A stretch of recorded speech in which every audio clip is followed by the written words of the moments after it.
Today's story was written by Reddit user Coyote Havoc. Insertion complete. Begin invasion. Intergalactic law states non-contacted sentient species were to be observed until they had developed interstellar travel. Any attempts to uplift or invade a non-contacted sentient species was strictly forbidden. The law was created after a species that calls himself Dokori had been invaded by the Vrek. Dokori warriors routed the invasion in less than 30 rotations and captured several Vrek vessels. Dokori pirates are now a direct threat to all galactic powers, and the Vrek had been unceremoniously eradicated. "We are not the Vrek," echoed throughout the hive mind, silencing the sole drone who dared challenge the invasion. "We will continue. Our plan is perfect, undetectable to the powers of the galaxy," the hive mind explained. "We are not concerned with the other species. They fear us. Call us Infestation." Another check of the hive mind showed all drones in unanimous agreement. They were unique. No central power structure meant that the hive must be unanimous in order to proceed.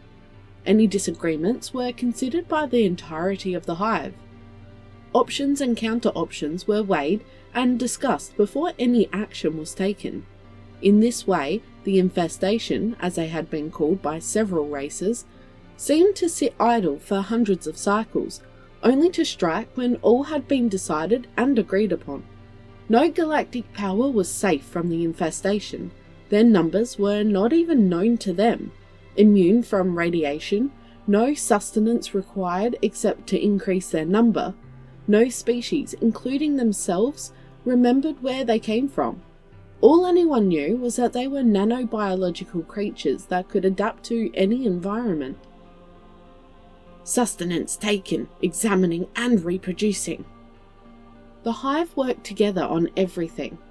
It was how they gained sentience, by solving problems through mass participation in the hive mind. The earliest memory was of an almost barren rock containing only bacterial life, which had been consumed to create more of the hive. The hive would then stack upon each other, reinforcing as needed, until a number were no longer affected by the gravity of the rock. No longer restrained, they floated among the stars looking for new rocks that could swell their numbers. Sustenance categorized, complex organism, photosynthetic, carbon-14 based, uncategorized. This new photosynthetic organism was already being processed for collation. They had categorized millions of photosynthetic organisms already, but it was new, and new information was always exciting to them. Linalool, eugenol, methylchavicol. This photosynthetic organism was very interesting. Nothing like it had ever been observed by them before. Reproduction complete, came thousands of new voices.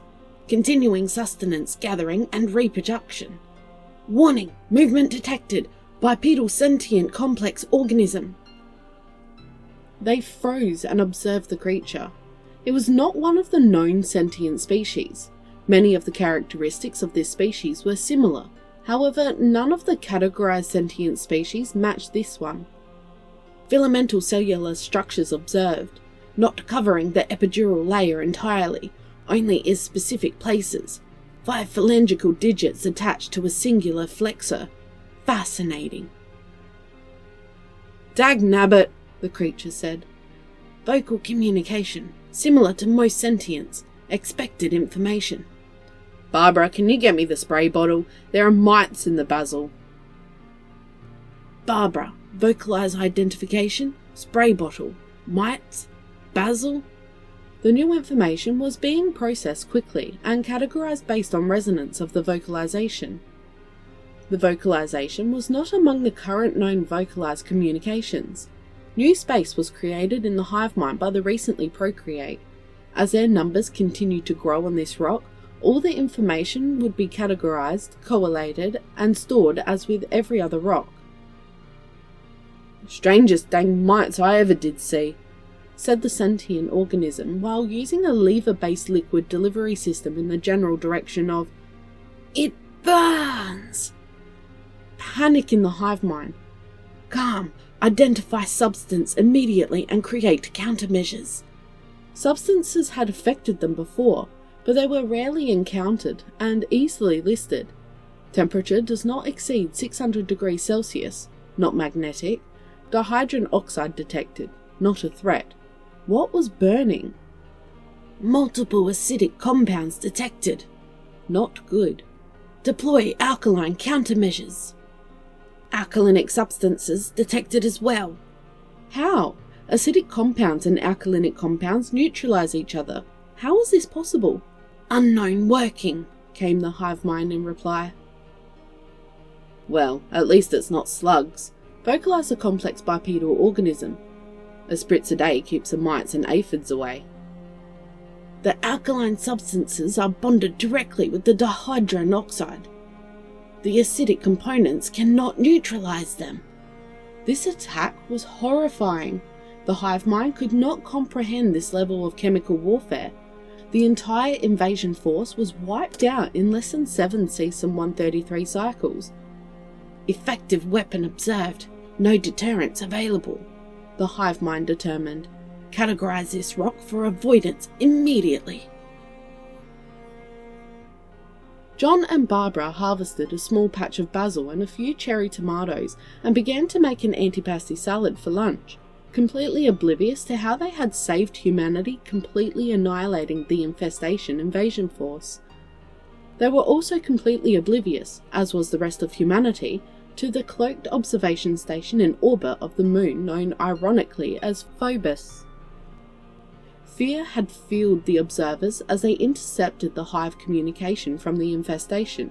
They had watched in macabre fascination as the consumption of the planet known as Earth was ended immediately with acetic acid and soap mixed with water. Silence hung on the monitoring room as the realization of every species in attendance left them dumbstruck. The Kavaki was the first to break the impenetrable silence with a squawking, "What in the 7 hells did I just witness?" Humanity demonstrated an effective weapon against the Infestation, commented a Kagweta, and we watched them make it firsthand. I suppose we should contact our homeworlds immediately, said a Vakeka, still in shock from what they had observed, and I would strongly suggest that humanity be uplifted. The law, the Kavaki began. Hang the law, Vakeka snapped. A single Vasfok human just wiped out the greatest threat to the galaxy. The observers argued a few moments longer, not about uplifting the humans, but about the best way to proceed. They settled on direct contact with the 2 humans who had valiantly defended the species, Barbara and John, to begin the process of first contact. The process would also be slow and methodical as well as overly friendly. If humanity could create a weapon of mass destruction of the caliber just witnessed, what other horrors could they unleash? Exceptionally overly friendly.